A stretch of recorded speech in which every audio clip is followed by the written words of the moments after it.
O livro A Revolução dos Bichos foi publicado em agosto de 1945 e parece ser uma sátira à Revolução Russa de 1917. Mas a humanidade não mudou muito de lá para cá e até hoje ainda está atualizado, lembrando-nos que, às vezes, os ideais revolucionários tornam-se ilusões e, principalmente, que o poder corrompe. Leitura do capítulo 1 do livro A Revolução dos Bichos.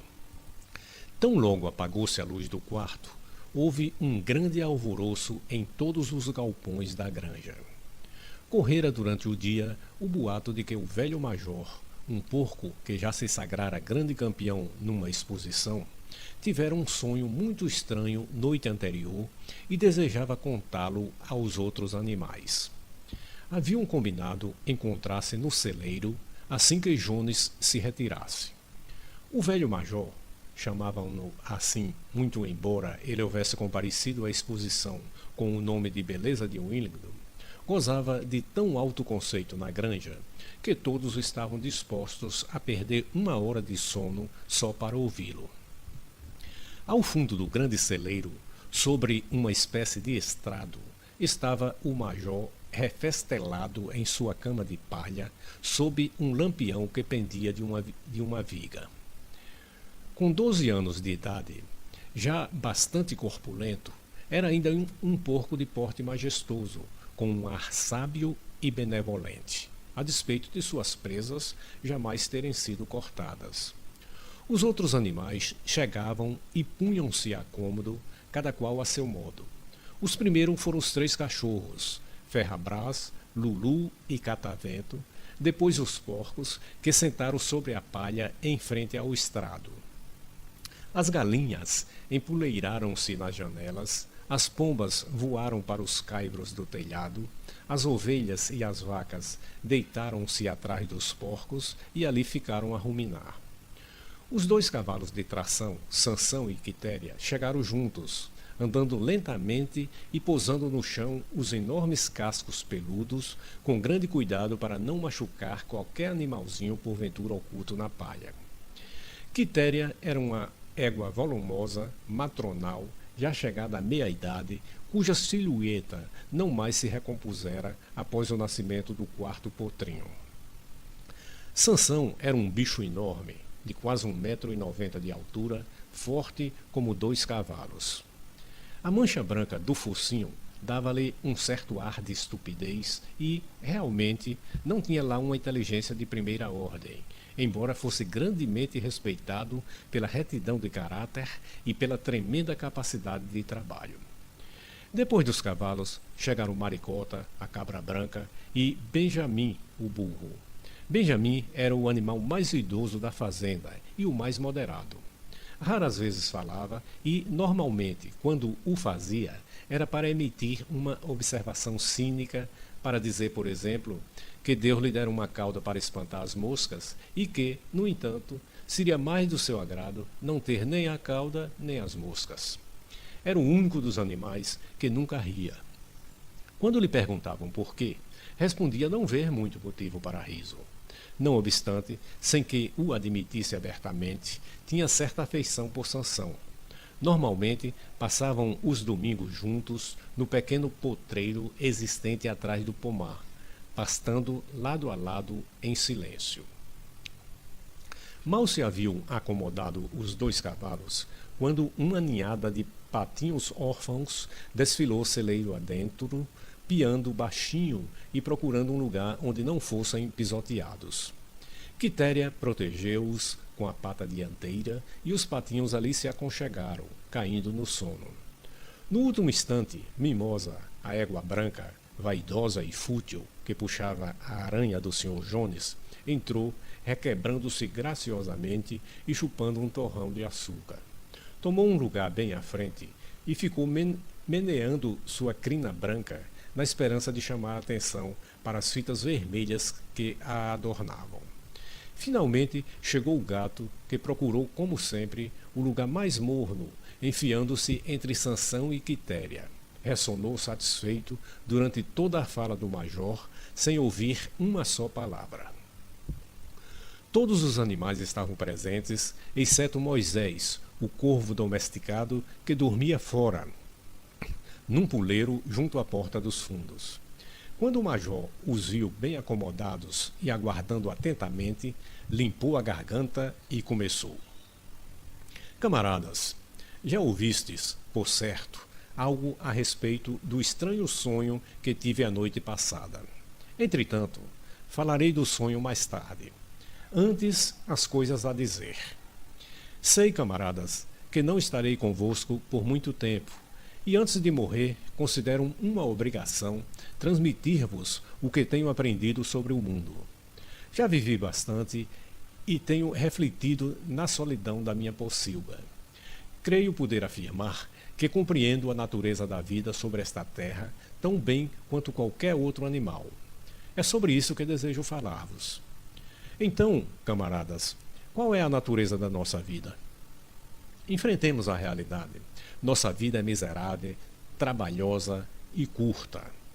Nascemos, recebemos o mínimo de alimento necessário para continuar respirando e os que podem trabalhar são forçados a fazê-lo até a última parcela de suas forças. No instante em que nossa utilidade acaba, trucidam-nos com hedionda crueldade. Nenhum animal, na Inglaterra, sabe o que é felicidade ou lazer após completar um ano de vida. Nenhum animal, na Inglaterra, é livre. A vida de um animal é feita de miséria e escravidão. Essa é a verdade nua e crua. Será isso apenas a ordem natural das coisas? Será esta nossa terra tão pobre que não ofereça condições de vida decente aos seus habitantes? Não, camaradas, 1000 vezes não. O solo da Inglaterra é fértil, o clima é bom. Ela pode oferecer alimentos em abundância a um número de animais muitíssimo maior do que o existente. Só esta nossa fazenda comportaria uma dúzia de cavalos, umas 20 vacas, centenas de ovelhas, vivendo todos com uma dignidade que agora estão além de nossa imaginação. Por que, então, permanecemos nesta miséria? Porque quase todo o produto do nosso esforço nos é roubado pelos seres humanos.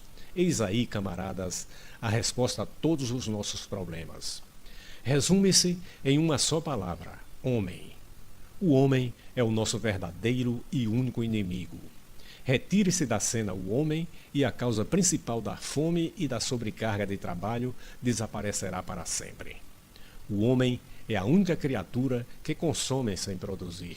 Não dá leite, não põe ovos, é fraco demais para puxar o arado, não corre o suficiente para alcançar uma lebre. Mesmo assim, é o senhor de todos os animais.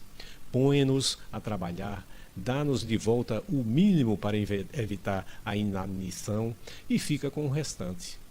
Nosso trabalho amanha o solo, nosso estrume o fertiliza e, no entanto, nenhum de nós possui mais do que a própria pele.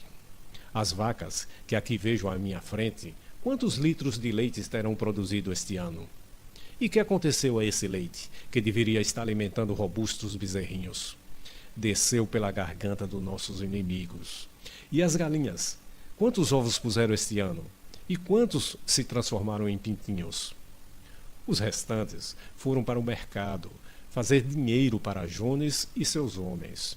E você, Quitéria, diga-me, onde estão os 4 potrinhos que deveriam ser o apoio e o prazer da sua velhice? Foram vendidos com a idade de 1 ano. Nunca você tornará a vê-los. Como paga pelos seus 4 partos e por todo o seu trabalho no campo, que recebeu você, além de ração e baia? Mesmo miserável como é, nossa vida não chega ao fim de modo natural. Não me queixo por mim, que tive até muita sorte. Estou com 12 anos e sou pai de mais de 400 porcos. Isto é a vida normal de um varrão. Mas, no fim, nenhum animal escapa ao cutelo. Vós, jovens leitões, que estáis sentado à minha frente, não escapareis de guinchar no cepo dentro de 1 ano. Todos chegaremos a esse horror. As vacas, os porcos, as galinhas, as ovelhas, Todos, nem mesmo os cavalos e os cachorros escapam a este destino. Você, Sansão, no dia em que seus músculos fortes perderem a rigidez, Jones o mandará para o carniceiro, e você será degolado e fervido para cães de raça. Quanto aos cachorros, depois de velhos e destentados, Jones amarra-lhes uma pedra ao pescoço e joga-os na primeira lagoa. Não está, pois, claro como água, camaradas, que todos os males da nossa existência têm origem na tirania dos seres humanos? Basta que nos livremos do homem para que o produto de nosso trabalho seja somente nosso. Praticamente, da noite para o dia, poderíamos nos tornar ricos e livres. Que fazer? Trabalhar dia e noite, de corpo e alma, para a derrubada do gênero humano. Esta é a mensagem que vos trago. Camaradas, revolução. Não sei quando sairá esta revolução. Pode ser daqui a uma semana ou daqui a um século, mas uma coisa eu sei, tão certo quanto eu ter palha sob meus pés. Mais cedo ou mais tarde, justiça será feita. Fixai, camaradas, isso para o resto de vossas curtas vidas e, sobretudo, transmitir esta minha mensagem aos que virão depois de vós, para que as futuras gerações prossigam na luta até a vitória. E lembrai-vos, camaradas, jamais deixai fraquejar a vossa decisão. Nenhum argumento poderá deter-vos. Fechai os ouvidos quando vos disserem que a prosperidade de um é a prosperidade dos outros. É tudo mentira. O homem não busca interesses que não os dele próprio, que haja entre nós uma perfeita unidade, uma perfeita camaradagem na luta. Todos os homens são inimigos. Todos os animais são camaradas. Nesse momento, houve uma tremenda confusão. Enquanto o major falava, 4 ratos haviam emergido de seus buracos e estavam sentados nas patinhas de trás a ouvi-lo. De repente, os cachorros lhes deram pela presença e somente devido à rapidez com que sumiram nos buracos foi que os ratos conseguiram escapar com vida. O major levantou a pata pedindo silêncio. Camaradas, disse ele, eis aí um ponto que precisa ser esclarecido. As criaturas selvagens, tais como os ratos e os coelhos, serão nossos inimigos ou nossos inimigos? Serão nossos amigos ou nossos inimigos? Coloquemos o assunto em votação. Apresento à Assembleia a seguinte questão: os ratos são camaradas? A votação foi realizada imediatamente e concluiu-se, por uma esmagadora maioria, que os ratos eram camaradas. Houve apenas 4 votos contra, dos 3 cachorros e do gato, que, depois se descobriu, votara pelos 2 lados. O major prosseguiu. Pouco mais tenho a dizer. Repito apenas, lembrai-vos sempre do vosso dever de inimizade para com o homem e todos os seus desígnios. Qualquer coisa que ande sobre 4 pernas ou tenha asas é amigo.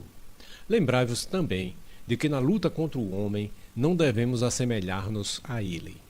Mesmo quando o tenhais derrotado, evitai seus vícios. Animal nenhum deve morar nem dormir em camas, nem usar roupas, nem beber álcool, nem fumar, nem tocar em dinheiro, nem fazer comércio. Todos os hábitos do homem são maus. E, principalmente, jamais um animal deverá tiranizar outros animais. Todos os animais são iguais.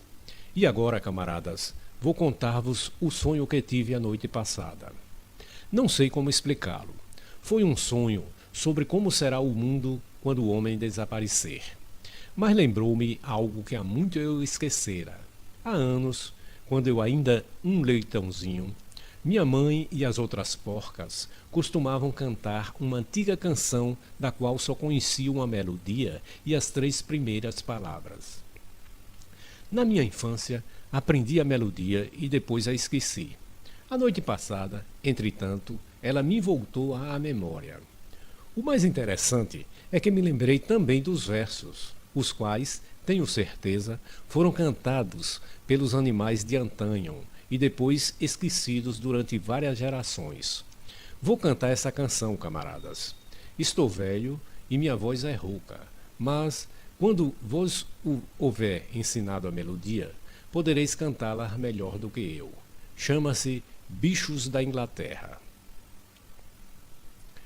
O velho major limpou a garganta e começou a cantar. De fato, a voz era rouquenha, mas ele cantava razoavelmente e a melodia era bem movimentada, algo entre Clementina e La Cucaracha. Os versos diziam o seguinte: bichos ingleses e irlandeses, bicho de todas as partes, eis a mensagem de esperança no futuro que virá. Cedo ou tarde virá o dia, cairá a tirania, e os campos todos da Inglaterra só aos bichos caberão. Não mais argolas em nossas ventas, dorsos livres dos arreios, freios e esporas descartados, chicotadas abolidas. Muito mais rico do que sonhamos, possuiremos daí por diante o trigo, o feno e a cevada, pasto, aveia e feijão. Brilham os campos da Inglaterra, águas puras rolarão, ventos leves soprarão, saudando a redenção. Lutemos por todo esse dia, mesmo que nos custe a vida. Cavalos, vacas, perus e gansos, liberdade conquistemos. Bichos ingleses e irlandeses, bichos de todas as partes, no futuro que virá. O canto levou os animais à mais extrema excitação. Antes de o major chegar ao fim, já haviam começado a cantar por conta própria. Até os mais estúpidos pegaram a melodia e algumas palavras. Os mais espertos, como os porcos e os cachorros, decoraram a canção em poucos minutos. Então, depois de alguns ensaios preliminares, toda a granja atacou Bichos da Inglaterra, em formidável uníssono. As vacas mugiam a canção, os cachorros latiam-na, as ovelhas baliam-na, os cavalos relinchavam-na, os patos grasnavam-na. Tal foi o elevo que cantaram de ponta a ponta 5 vezes sucessivamente e teriam continuado a noite inteira se não fossem interrompidos.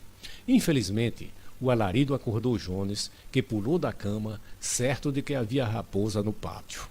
Deu de mão na espingarda, sempre pronta a um canto do quarto, e descarregou-a na escuridão. O chumbo foi encravar-se na parede do celeiro, e a reunião dispersou-se num abrir e fechar de olhos. Cada qual correu para o seu pouso. As aves saltaram para os puleiros. O gado deitou-se na palha, e em poucos instantes toda a fazenda dormia.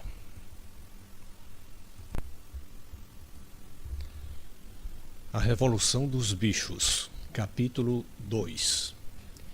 Daí a 3 noites, faleceu o velho major, tranquilamente, durante o sono. Seu corpo foi enterrado no fundo do pomar. Começava o mês de março. Durante os 3 meses seguintes, houve uma intensa atividade secreta. As palavras do major haviam dado uma perspectiva de vida inteiramente nova aos animais de maior inteligência da granja. Não sabiam quando teria lugar a revolução prevista pelo major, nem tinham razões para acreditar que fosse durante a existência deles próprios, mas percebiam claramente o dever de prepararem-se para ela. A tarefa de instruir e organizar os outros recaiu naturalmente sobre os porcos, reconhecidamente os mais inteligentes entre os animais. Salientavam-se entre eles 2 jovens varrões, Bola de Neve e Napoleão, que o Sr. Jones criava para vender. Napoleão era um cachaço de aparência ameaçadora, o único cachaço da fazenda, pouco falante, mas com a reputação de possuir grande força de vontade. Bola de Neve era mais ativa do que Napoleão, de palavra mais fácil e mais imaginoso, porém não gozava da mesma reputação quanto à solidez do caráter. Todos os demais porcos da fazenda eram castrados. Dentre estes, o mais conhecido era porquinho gordo, chamado Garganta, de bochechas redondas, olhos sempre piscando, movimentos lépidos e voz aguda. Manejava a palavra com brilho e, quando discutia algum ponto mais difícil, tinha o hábito de dar pulinhos de um lado para o outro e abanar o rabicho, o que era assaz persuasivo. Diziam que Garganta era capaz de convencer que o preto era branco. Esses três haviam organizado os ensinamentos do Major num sistema de pensamento a que deram o nome de animalismo. Várias noites por semana, depois que Jones dormiam, realizavam reuniões secretas no celeiro e expunham aos outros os princípios do animalismo. De início, encontraram certa apatia e muita estupidez. Alguns animais mencionaram o dever de lealdade para com Jones, a quem se referiu como o dono, ou fizeram comentários elementares do tipo: seu Jones nos alimenta. Se ele fosse embora, nós morreríamos de fome. Outros faziam perguntas como: que nos importa o que acontecerá depois da nossa morte? Ou, se essa revolução vai ocorrer de qualquer maneira, que diferença faz trabalharmos por ela ou não? E os porcos enfrentavam grandes dificuldades para fazê-los ver que isso era contrário ao espírito do animalismo. As perguntas mais estúpidas eram sempre as de Mimosa, a égua branca. A primeira pergunta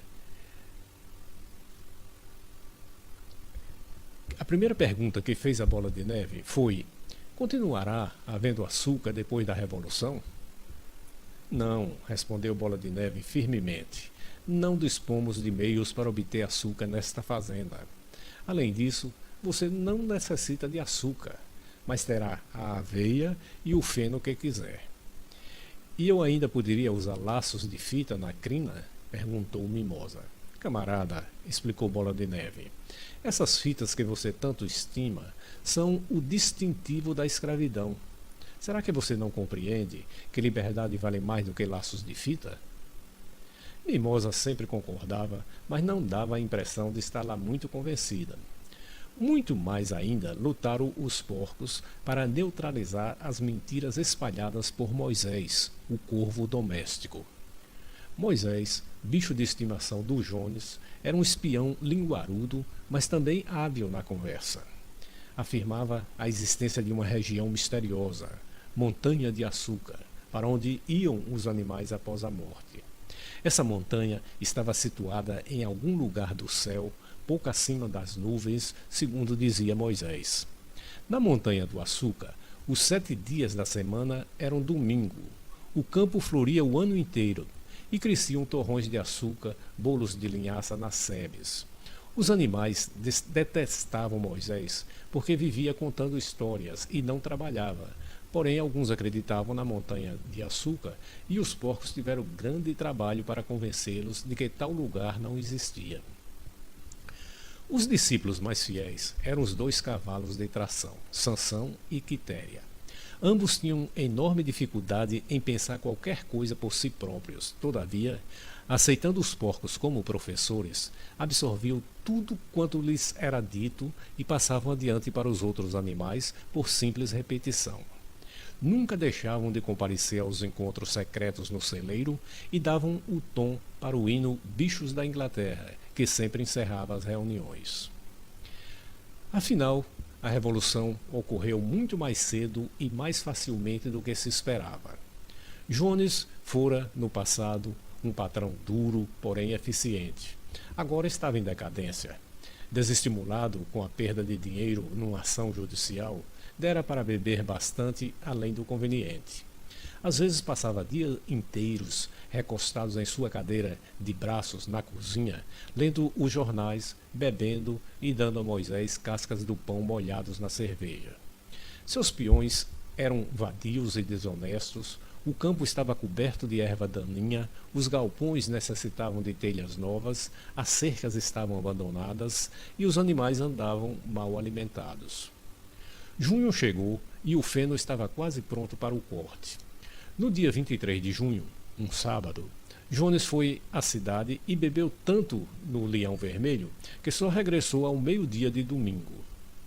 Os homens ordenharam as vacas de manhã cedo e saíram para caçar lebres, sem se preocuparem com a alimentação dos animais. Ao voltar, Jones foi dormir no sofá da sala com o New of the World sobre o rosto. Portanto, ao cair da tarde, os animais ainda não haviam comido. Aquilo foi insuportável. Uma das vacas arrebentou a chifradas à porta do depósito e os bichos avançaram sobre o alimento. Nesse momento, Jones acordou. Num instante, ele e seus homens estavam no depósito com os chicotes na mão, batendo à torto e à direito. Isto ultrapassou a tudo quanto os animais famintos podiam suportar. De comum acordo, muito embora nada tivesse sido anteriormente planejado, lançaram-se sobre seus verdugos. Jones e os homens viraram-se de repente e viram-se amarrados e escoiciados por todos os lados. A situação lhes fugira ao controle. Jamais haviam visto os animais portarem-se daquela maneira, e a súbita revolta de criaturas a quem estavam acostumados a surrar e maltratar à vontade apavorou-os. Em poucos instantes, desistiram de defender-se e deram fora. Um minuto depois, os 5 voavam pela trilha